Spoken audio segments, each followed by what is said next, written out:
오늘 제 설교는 구속사 설교를 첫 번째 시간인데 제목은 구속의 시작이고요. 창세기부터 시작을 해서 요한계시록까지 거기에 담겨진 구속사 여행을 해보도록 하겠습니다. 창세기 1장 1절 태초에 하나님께서 하늘과 땅을 창조하셨습니다. 자, 이거를 이제 원어로 하면 베레시트 바라 엘로임 에트 하샤마임 바트 하아레스.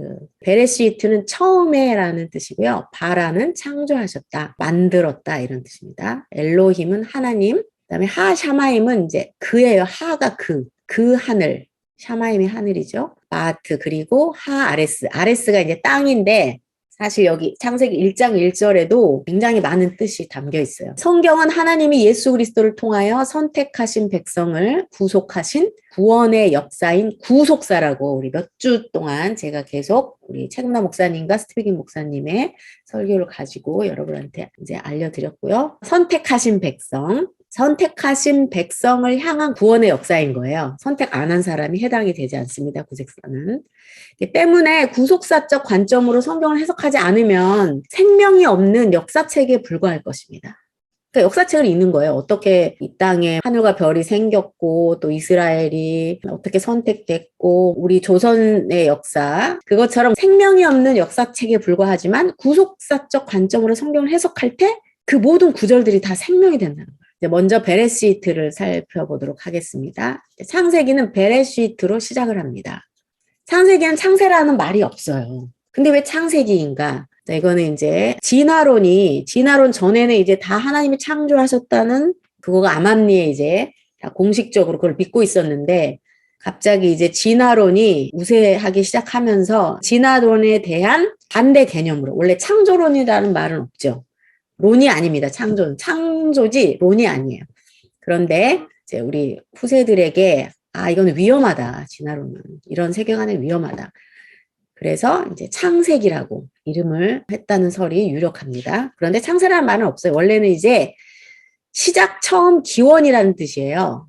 그래서 원래는 창세기가 아니고 시작들 이렇게 생각하시면 됩니다. 시작들 모든 시작이 다 나와 있어요. 창세기의 태초에 하나님이 천지를 창조하시니라. 자, 이거는 시간이 흐르기 시작한 바로 그때, 딱 시간이 시작된 그때를 말합니다. 그래서 이례적으로 일어난 거예요. 시작이 시작된 건 한 번밖에 없죠. 그리고 체험이 불가능한 거예요, 지금. 우리 모르잖아요. 사실 뭐 빅뱅 이론도 모르잖아요. 빅뱅으로 그다음부터 진화했다 이렇게만 얘기하지. 빅뱅이 어떻게 일어나는지는 지금 증명을 하지 못하고 있습니다. 자, 그런데 이제 창세기는 명확하게 나와 있죠. 그때를 태초라고 하는 거고 요한복음에 나와 있죠. 태초에 말씀이 계시니라 할 때 태초는 엔 아르케 그래가지고 시간이 흐르기 이전에 영원한 때를 가리키는 거예요. 좀 달라요. 거기 태초가. 근데 창세기에는 시작들이라는 거예요. 그래서 창세기의 모든 시작들을 담고 있어요. 그러니까 창세기만 잘 공부를 해도 정말 다 모든 나머지 성경이 다 설명이 되는 겁니다. 우주 만물의 시작, 죄의 시작, 심판의 시작, 구원의 시작, 다 이런 모든 것들을 담고 있습니다. 또한 베레시트는 그 자체로 이중성을 띠고 있어요. 뭐냐면은 시작이 있다는 건 뭐예요? 끝들이 있다는 거잖아요. 포함하는 거예요. 시작들 그러면은 끝도 포함되는 거구나. 전도서 3장 1절에 세상의 모든 일은 다 정한 때와 기한이 있습니다. 자, 세상의 모든 일, 모든 것이 다 기한이 있다는 거예요. 이 세상에 어떤 것이 존재하게 되었다면 그 순간부터 뭐예요? 끝을 향해 가게 돼 있다는 거예요. 그래서 베레시트 그러면 거기에 이중성을 담고 있다는 것이죠. 이런 말 이제 많이 들어보셨죠? 시작은 이미 종말을 포함하고 있다. 그래서 그런 이유로 창세기 공부하기 전에 요한계시록을 많이 먼저 공부하기도 해요. 하나님이 거하시는 그 묵식 가운데서는 이미 완성이 된 거예요. 요한계시록이. 그렇기 때문에 완성을 우리가 결말을 알고 창세기를 공부하면은 더 유익하다. 자, 이래서 이렇게 순서를 바꿔서 공부를 하기도 합니다.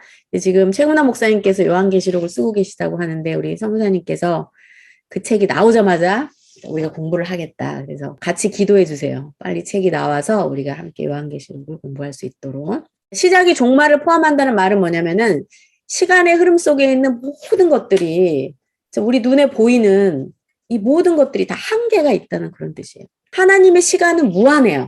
시간이 아니라고 할 수 있죠. 무한합니다. 근데 눈에 보이는 이 세상은 유한하고 끝이 있다는 것입니다. 그것을 이제 창세기 1장 2절 첫 단어에 그 내용을 함의를 하고 있는 것이죠. 미국의 화학자 볼트우드에 의하면은 지구 나이가 45억 년이라고 합니다. 45억 년. 창조과학회 김홍석 교수는 성경 연대로 지구 나이를 계산을 했더니 6,200년이 나왔대요. 6,200년. 어쨌든 그 시간을 무한으로 나누면 뭐예요? 0이 되는 거예요. 0. 그러니까 왜 이런 얘기를 하냐면은 하나님의 관점에서는 이런 기간이 별로 중요한 게 아니라는 거예요. 천지를 창조하는 기간이 뭐 몇 억 년이었을 것이다. 아니면 아니다. 창조과학에서는 6일이다. 이걸 과학으로 증명하겠다. 근데 하나님의 관점에서는 그게 중요한 게 아니라 구속이 중요하다는 거예요. 하나님의 관점에서는. 하나님의 시간은 1000년이 하루 같다고 했잖아요. 자, 그래서 우리가 어떤 이런 시간, 창세기를 보면서 또 성경을 보면서 불필요한 거, 가치가 적은 거에 너무 매달리면 다 중요한 내용이지만 하나님의 관점으로 중요하게 생각하시는 그 구속사적 관점으로 보는 그런 훈련이 필요합니다. 베레스트 바라 엘로힘. 자, 그러면 누가 이 세상을 창조하셨을까요? 창세기 1장 1절은 하늘과 땅을 창조하신 그분을 엘로힘이라고 합니다. 엘로힘. 엘로힘은 복수입니다. 복수. 일반적으로 복수 그러면 뭐죠? 최소 2분 이상을 말합니다. 근데 히브리어에는 쌍수라는 게 있어요. 그러니까 둘만 있을 때는 쌍수만 써요. 복수를 안 써요. 그런데 여기서 쌍수를 쓰지 않고 복수를 표현한 것은 엘로힘이 셋 이상임을 뜻하는 거예요. 둘은 복수를 쓰지 않습니다. 히브리어에는 쌍수를 써요. 복수를 썼다는 거는 셋 이상이라는 거예요. 그런데 이제 엘로힘이 복수임에도 이어지는 동사 바라는 3인칭 단수가 쓰였어요. 한 분이라는 거예요. 이상하잖아요? 셋 이상인 엘로힘이 이어지는 동사는 창조했다. 이건 단수. 한 사람이 창조를 했다는 거예요. 이 문장의 문법적인 히브리어로 문법적인 오류가 없다면 엘로힘은 복수이면서 동시에 단수여야 하는 거예요. 그래서 이제 많은 신학자가 여기 엘로힘을 삼위일체 하나님으로 이해합니다. 근데 여기 하나님의 교회는 어떻게 이해하죠? 어머니 하나님과 아버지 하나님이 있다. 그래서 우리가 이렇게 했다. 그러면서 어머니 하나님을 우리가 무시해서는 안 된다. 어머니 하나님을 얘기하지 않는 곳은 이단이다. 그렇게 대화를 했어요. 제가 만나가지고 중간에. 근데 아니다. 거기에서 우리는 성부, 성자, 성령 삼위일체 하나님이다. 그러니까 1장 1절부터 삼위일체 하나님을 명확하게 밝혀주고 계십니다. 구약학자 케네스 매튜스라는 사람에 의하면은 모세 오경을 썼잖아요. 창조의 주체를 설명할 때는 엘로힘 이렇게 하고 언약의 주체를 설명할 때는 여호와 이렇게 불렀다. 이렇게 신학자가 이야기하고 있습니다. 좀 근거가 있는 주장인 것 같아요. 자, 요한복음에는 창조의 주체를 설명하는 더 구체적인 그런 이름이 나옵니다. 요한복음에. 요한은 그분을 말씀, 로고스라고 불렀어요. 자, 요한복음 1장 1절에서 3절 태초에 말씀이 계셨습니다. 그 말씀은 하나님과 함께 계셨는데 그 말씀은 곧 하나님이셨습니다. 그분은 세상이 창조되기도 전에 하나님과 함께 계셨습니다. 모든 것이 그분을 통하여 지음을 받았습니다. 지음을 받은 것 중에서 어느 것 하나도 그분 없이 지어진 것이 없습니다. 참 빛이 되신 말씀이 세상에 계셨습니다. 세상은 그분을 통하여 지음을 받았는데도 그분을 알지 못하였습니다. 자, 여기 보면 3절에 모든 것이 그분, 말씀, 로고스를 통하여 지음을 받았다고 나와 있죠. 지음을 받은 것 중에서 어느 것 하나도 그분이 없이 지어진 것이 없다고 분명하게 기록하고 있습니다. 사도 바울도 똑같이 요한과 같이 똑같은 말을 하고 있어요. 지금 골로새서 1장 15절 아무도 하나님을 보지 못했으나 예수님께서 하나님의 모습을 보여주셨습니다. 그리스도는 이 세상 만물보다 먼저 계신 분입니다. 그의 능력으로 하늘과 땅에 있는 모든 것과 눈에 보이는 것과 보이지 않는 것과 모든 권세와 지위, 주권, 능력이 생겨났습니다. 이 모든 것이 그리스도에 의해 창조되었으며 또 그리스도를 위해 창조되었습니다. 그리스도는 모든 것이 생기기 전에 이미 계셨으며 이 세상 모든 만물이 그분에 의해 유지되고 있습니다. 자, 요한이 말한 그분을 우리 사도 바울은 그리스도라고 이야기하고 있습니다. 분명하게. 또 히브리서 저자 또한 동일하게 얘기해요. 히브리서 저자가 이제 바울이라는 설과 그렇지 않다는 설이 있습니다. 그러나 이제 마지막 때에 하나님께서 그의 아들을 통하여 우리에게 말씀하십니다. 하나님께서는 그의 아들을 상속자로 삼으시고 그를 통해 세상을 창조하셨습니다. 그 아들은 하나님의 영광을 나타내며 하나님의 본성을 그대로 보여줍니다. 능력 있는 말씀으로 만물을 붙드시고 사람들의 죄를 깨끗이 하시는 그분은 하늘에 계시는 위대하신 하나님의 오른편에 앉아 계십니다. 자, 그러니까 그 말씀 로고스가 그리스도고 그 그리스도가 하나님의 아들이고 그분을 통해 세상이 창조되었고 십자가에서 죽으시고 부활하시고 하나님 오른편에 지금 앉아 계시다는 거예요. 그 분이 창조하셨다는 겁니다. 자, 위에 성경 구절을 살펴볼 때 창세기 1장 1절에 엘로힘은 누구를 가리키는 것일까요? 예수 그리스도를 지칭하는 것입니다. 예수 그리스도. 그런데 에베소서 4장 6절에 이 예수 그리스도 그분이 하나님이시라 이렇게 또 선포하십니다. 하나님도 한 분이시니 곧 만유의 아버지시라 만유 위에 계시고 만유를 통일하시고 만유 가운데 계시도다. 자, 그러니까 결국 뭐냐면 우주 만물은 유일하신 한 분 하나님 삼위일체의 이 위격 말씀, 로고스이신 하나님의 아들 그리스도가 창조하셨다는 거예요. 자, 그걸 1장 1절부터 지금 선포하고 있는 겁니다. 자, 그러면은 베레시트 바라 엘로힘 이랬잖아요. 창조하셨다. 자, 처음에 시작에 태초에 엘로힘 예수 그리스도가 바라 창조하셨다. 자, 그렇다면 하나님은 왜 이 세상을 창조하셨을까요? 어차피 지금 끝날 운명이잖아요. 끝날 운명인데 끝이 있다면서요. 시작들 그랬으니까 끝이 있다면서요. 근데 왜, 무엇 때문에 창조하시고 이 세상에 사람들이 살아가도록 했을까 이 말입니다. 성경에는 가끔 워드 플레이 같은 표현들이 등장합니다. 자, 이거는 이제 말장난이 아니고 유력한 연구에 의해서 나온 말입니다. 창세기 첫 두 단어는 이렇게 이제 시작합니다. 베레시트 바라. 히브리어는 여기서부터 있습니다. 그러면은 여기 바라와 바라 사이에 쉬트가 있는 거예요. 자, 쉬트는 뭐냐면은 위치시키다라는 뜻이 있습니다. 이 쉬트라는 단어가 처음 나오는 성경 구절이 있어요. 창세기 3장 15절이에요. 하나님이 아담과 하와를 유혹한 뱀에게 이렇게 말씀하세요. 내가 너로 여자와 원수가 되게 하고 내 후손들도 여자의 후손과 원수가 되게 하리니 여자의 후손은 내 머리를 상하게 할 것이요 너는 그의 발꿈치를 상하게 할 것이니라. 여기 되게 하고 되게 하리니 이렇게 나와 있잖아요. 이걸 직역하면은 원수를 놓겠다 이런 뜻이에요. 놓겠다. 여기 되게 하고가 놓겠다. 쉬트. 자, 이게 쉬트예요. 뱀과 여자 사이에 원수를 쉬트 놓고 뱀의 후손과 여자의 후손 사이에 원수를 쉬트 놓겠다. 자, 이 말에 쉬트가 처음 나옵니다. 신학자들은 이 말씀을 원시복음이라고 해요. 그러니까 최초의 복음. 복음이 뭐예요? 굿뉴스잖아요. 굿뉴스는 뭐예요? 우리가 아무것도 한 것 없이 구원을 받는 게 굿뉴스잖아요. 그럼 도대체 뱀과 여자, 뱀의 후손과 여자의 후손 사이에 놓은 원수는 누구일까요? 조금 더 살펴보면은 다시 쉬트가 등장하는 구절이 창세기 4장 25절에 있습니다. 죽은 아벨을 대신하여 셋을 주시는 그 장면이에요. 아담이 다시 자기 아내와 동침하였다. 마침내 그의 아내가 아들을 낳고 말하였다. 하나님이 가인에게 죽은 아벨 대신에 다른 씨를 나에게 허락하셨구나. 그의 아내는 그 아이의 이름을 셋이라고 하였다. 자, 여기 대신, 셋. 자, 아벨이 죽었습니다. 이유 없이 그냥 하나님 앞에 예배드렸을 뿐인데 가인의 질투를 받고 형이 돌로 머리를 쳐가지고 죽습니다. 허망하게 죽어요.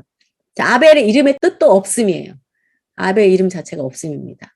그런데 없음 대신에 셋이라고 그 아들을 주십니다. 자, 셋은 뭐예요? 위치시키다, 대신하다라고 했죠. 그러니까 아벨 대신에 셋을 주셨고 셋은 에노스를 낳아요. 그리고 에노스를 낳고 나서 언약을 상징하는 여호와의 이름을 불렀습니다. 자, 아까 창조의 주체는 엘로힘, 자, 언약의 주체는 여호와, 보자. 모세 5경에 그렇게 나와 있다고 했죠. 이때부터 여호와의 이름을 불렀습니다. 셋은 이렇게 언약의 자손을 이제 낳게 돼요. 아벨 대신에. 그 후손이 노아고 그 후손이 아브라함이고 먼 훗날 육신적인 셋의 후손으로 예수 그리스도가 탄생을 하게 되는 것이죠.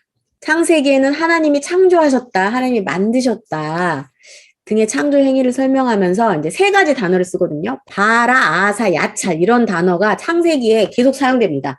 창조하다, 만들다 할 때. 자, 창세기 첫 부분에 바라와 바라 사이에 셋이 위치한 것은 무슨 의미일까요?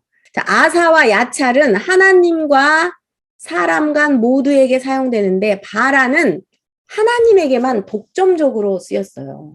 아무것도 없는 무에서 유를 창조할 때 바라라는 게 써였고, 이제 원래 이제 바라만 연구하신 분이 계신데, 원래는 뭐냐면은 이 바라라는 게 잘라내다 이런 뜻이어서, 지금 이제 하나님이 창조하다라고 나오잖아요, 우리 성경에는. 근데 원래는 뭐냐면은 하나님, 무가 아니잖아요. 하나님께서 나왔다는 거는 무에서 나온 게 아니라 하나님에게서 나온 거잖아요. 원래는 하나님에게서 분리되어 나오다, 하나님에게서 떨어져 나오다, 이런 뜻으로 바랍니다. 그러니까 하나님, 무에서 유를 창조한 게 아니라 하나님에게서 나온 거죠, 이게. 그런데 사람들이 볼 때는 그 말이 이해가 안 되잖아요. 하나님께서 분리되어 나왔다는 게 무에서 유를 창조하게 되는 거죠. 그래서 바라라는 단어는 하나님에게만 쓰이는 그런 단어라는 거예요. 자, 이 말은 뭐냐면 바라를 썼다는 거는 하나님이 유일하신 창조주고 창조를 완수하는 분도 하나님 한 분뿐이다. 자, 이런 의미인 거예요. 아사나 야차를 안 쓰고 바라라고 쓴 그 자체가 바로 창조는 유일하신 창조주 하나님의 작품이다. 결국 바라라는 단어를 씀으로써 하나님이 우주 만물의 존재 근원이라는 점을 창세기 1장 1절부터 지금 강조를 하고 있는 겁니다. 자, 그런데 성경에 보면 창세기보다 바라가 더 많이 쓰인 곳이 있어요. 바로 이사야서인데 그 중에서 자 중요한 구절이 나옵니다. 이사야 65장 17절, 18절에는 새 창조에 관한 언약이 기록되어 있습니다. 보아라, 내가 새 하늘과 새 땅을 창조할 것이니 이전 것들은 기억되거나 마음에 떠오르거나 하지 않을 것이다. 그러니 너희는 내가 창조하는 것을 기리기리 기뻐하고 즐거워하여라. 보아라, 내가 예루살렘을 기쁨이 가득한 도성으로 창조하고 그 주민을 행복을 누리는 백성으로 창조하겠다. 이 성경 구절 너무나 감동이었어요, 저는. 너무나 감동이었습니다. 이걸 외우시면 좋을 것 같습니다. 자, 보세요. 이제 새 창조를 하나님이 할 건데, 우리가 지금 이 땅에서 겪은 그 모든 것이 하나도 기억되거나 마음에 떠오르지 않는데요. 이 부정적이고 타락한 이 더러운 것들은 하나도 떠오르지 않는데요. 그리고 어떻다고 하셨죠? 기리기리 기뻐하고 즐거워할 만큼 이 새 창조가, 그리고 거기 새 예루살렘은 기쁨이 가득 찬 도성, 그 주민을 행복을 누리는 그 백성으로 창조를 아예 하시겠다는 겁니다. 저기 지금 두 구절에 벌써 4개나 바라가 나옵니다. 창조, 창조한다. 이렇게 첫 창조도 두 번째 창조도 모두 하나님이 창조의 주체임을 성경은 명백히 기록하고 있어요. 자, 첫 창조. 두 번째 창조가 뭐예요? 두 번째 창조가 구원이잖아요. 구원. 첫 창조는 뭐예요? 아담을 창조하셨죠. 그런데 그 아담이 범죄합니다. 범죄해서 완전히 전적으로 타락이 돼요. 그래서 자기 스스로는 구원을 할 수 없는 그런 불가능한 상태가 됩니다. 그래서 두 번째 아담인 예수 그리스도를 보내서 새 창조 구원을 완성하시는 거예요. 아직은 이제 우리에게는 예수 그리스도가 재림하셔야 되겠죠. 우리에게는 구원 받았지만 구원 받고 있고 지금 현재 구원 받을 것이다. 구원의 3시제 기억하시죠? 그런데 이제 창세기 1장 1절부터 이렇게 명확하게 과거 완료형으로 창조의 주체, 구원의 주체가 하나님심을 선포하고 있다는 것입니다. 자, 첫 창조가 모든 만물을 위한 것이라면은 두 번째 창조는 선택한 백성들만을 위한 구원에 관련된 창조이죠. 첫 창조의 사람은 아무것도 보탠 것이 없습니다. 보탤 수가 있나요? 6일째 태어났어요. 다 창조되고 맨 마지막에 6째 날 맨 마지막에 창조돼가지고 그냥 아무것도 한 것 없이 지상 낙원을 누리면 됐어요. 아담을 에덴 동산에서 창조하신 게 아니에요. 먼저 아담을 창조하시고 에덴 동산을 만든 후에 아담을 이렇게 둡니다. 그게 이제 창세기 2장에 보시면 나와요. 거기다 아담을 이렇게 둬요. 다 창조한 후에 집어넣는 거 거기다. 그걸 누리며 하기만 하면 됐었어요. 자, 범죄하지 않았다면. 자, 그런데 새 창조인 구원도 마찬가지라는 거예요. 자, 죽었잖아요. 지금 아담의 범죄로 우리가 죽었잖아요. 시체가 됐잖아요. 영적으로. 그러면 죽은 시체가 할 수 있는 거는 아무것도 없었다는 거예요. 죽은 시체가 할 수 있는 건 뭐냐면은 그냥 내가 아닌 나의 밖에서 구원자가 나에게 생명을 주시는 방법밖에 없어요. 그것을 십자가에서 예수님이 이루신 거예요. 자, 하나님의 그 범죄에 대한 심판을 예수 그리스도가 대신 받고 그 의를 우리한테 전가해 주신 거예요. 에덴 동산을 만들어서 아담을 집어넣은 것과 똑같이 다 예수 그리스도가 하시고 그냥 우리는 그 생명을, 그 의를 받아 누리기만 하면 되게 하셨다는 것입니다. 셋은 아벨이 죽고 대신 쉿 후손이 된 사람입니다. 아무 대가도 없이 하나님의 선물을 받은 그런 사람입니다. 우리는 이제 베레시트 바라라는 메시지에서 우리를 대신하여 십자가에서 죽으시고 값없이 그 영광스러운 아들의 자리를 선물로 주신 예수 그리스도를 발견해야 되는 거예요. 태초에 하나님이 천지를 창조하시니라. 그 맨 앞자 베레시트 바라 이 단어에서 맨 앞에 이 구속을 지금 하나님이 선포하고 계시다는 것입니다. 그렇기에 창조는 구원자 예수님의 계시입니다. 창세기 1장 1절 이렇게 구속의 시작, 자 시작들이잖아요. 베레시트가. 그 중에서도 구속의 시작을 가장 먼저 알리고 있습니다. 오늘도 마찬가지로 오늘 이 시간에 이제 저의 구속사 설교를 시작하는 날인데 이게 우연일까요, 여러분? 우연일까요? 이 시간도 기원이 존재합니다. 쭉 생각해봤어요. 제가 여기 구속사 설교를 제가 여기서 하기까지 어떻게 여기까지 오게 됐나 그 기원을 쭉 올라가 봤습니다. 했더니 이제 우리가 아무리 나들탈의 사역을 다른 교회에 입양을 주려고 했으나 입양을 하려는 교회가 없으니 그리고 이제 또 빌더스에서 이렇게 같이 양육을 시켜도 교회에 다녀오면은 또 이렇게 혼합되고 이 개념과 체계가 신학이 바로 서지 않으니까 우리가 교회를 하자. 자, 이렇게 됐고요. 그 전에는 제가 나주늘타리에 들어오게 됐잖아요. 원래는 해외 선교사로 인도네시아로 갈 생각이었는데 선교사님께서 제가 면접을 볼 때 이제 나주늘타리 1년 계약직으로 그래픽 디자이너로 편집 디자이너로 들어오려고 면접을 봤는데 선교사님께서 지금 이 땅에 죽어가는 애들이 많은데 왜 다른 나라까지 가서 선교를 하려고 하냐. 이렇게 해서 제가 이제 기도해보고 나주늘타리의 단기 계약직이 아니라 천직으로 삼는 그런 시간이 되었었습니다. 그 다음에 선교사 훈련을 받게 된 거예요. 제가 선교사 훈련을 받지 않았다면 나주늘타리 안 왔겠죠. 왜냐하면은 전도사로 10년 정도 사역을 하고 있었기 때문에 계속 교회 전도사를 했을 거예요. 근데 이제 선교사로 훈련을 가려다 보니 재정도 없고 그 당시 70만 원을 내고 한 15년 전에 3개월 동안 거의 빡세게 훈련을 받아야 되는데 전도사랑 같이는 못하겠더라고요. 나주늘타리 좀 만만히 본 거죠, 그때는. 그래서 선교사 훈련을 하려고 전도사를 내려놓게 돼요. 그런 과정이 있었더라고요. 그 전에는 이제 신학을 했습니다. 워낙 광신도처럼 교회에서 살다 보니까 너는 전도사가 돼야 된다. 너 같은 애가 신학을 해야 된다. 이래서 사실 어떻게 뭐 소명을 받았다기보다는 그걸 소명으로 들은 거죠. 목사님도 그렇지. 그래서 첫 등록금을 우리 이제 담임 목사님이 내주셨거든요. 담임 목사님이 신학을 하라. 등록금을 좀 내주겠다. 이렇게 해서 이제 신학을 하게 됐었고, 그 전에는 19살 때 예수 그리스도를 영접했어요. 그래서, 그때 예수 그리스도를 막 영접하지 않았다면은 내가 또 신학을 할 수 없었겠죠? 자, 그리고 이제 새어머니가 등장합니다. 새어머니가 중1 때 엄마가 돌아가신 지 8개월 만에 이제 아빠가 재혼을 하셨는데 새어머니의 친정이 구리시에 있어요. 새어머니랑 결혼을 하지 않으셨다면은 제가 아마 서울에 올라온 일이 거의 없었을 것 같아요. 광주에 그대로 살았을 가능성이 높습니다. 자, 그러면은 제가 또 태어나야 되겠죠? 그리고 태어날 때 엄마 아빠가 결혼을 해야 되겠죠? 자, 근데 그 전에 친할머니와 외할머니가 두 분 다 그 집안에서 처음 성도였던 거예요. 우리 친할머니도 그 집안에서 처음 교회를 다니셨고 외할머니도 그 집안에서 처음 교회를 다니셨어요. 그러다 보니까 엄마 아빠가 자연스럽게 교회를 다니고 제가 모태신앙으로 태어나게 된 거죠. 자, 이렇게 이제 계속해서 올라가다 보면은 끝에는 누구냐면은 이제 하나님이 나온다는 거예요. 그래서 창세기는 어떤 수천 년 전에 먼 옛날에 하나님께서 아름다운 우주 만물을 창조하신 그런 이야기가 아니고 그 이야기는 현재 지금 나의 이야기라는 겁니다. 우리에게 어떤 것이 결론이 난다는 거는 하나님이 섭리하신 결과잖아요. 그러니까 하나님이 허락을 안 하시면 아무것도 이루어지지 않아요. 그러니까 내가 선택을 했어도 하나님이 허용을 하셔야지 그 일이 일어나는 거예요. 그래서 엄밀히 말하면 자유의지가 없다. 자유의지라는 말은 모순이 있다 이거잖아요. 하나님이 그냥 허용을 하시면은 내가 선택한 대로 되고 하나님이 막으시면은 내가 하고 싶은 대로 내가 선택한 대로 안 돼요. 그러니까 하나님의 절대 조건의 섭리 안에서 우연이란 있을 수가 없다는 거예요. 지금의 내가 여기 구속사 설교를 하기까지 정말 그 세포처럼 그 셀 수 없는 순간들이 그 하나님의 섭리 가운데 빈틈없이 다 연결이 돼서 지금 내가 여기 구속사 설교를 하고 있다는 겁니다. 구속의 이야기라는 거예요. 이 창세기는.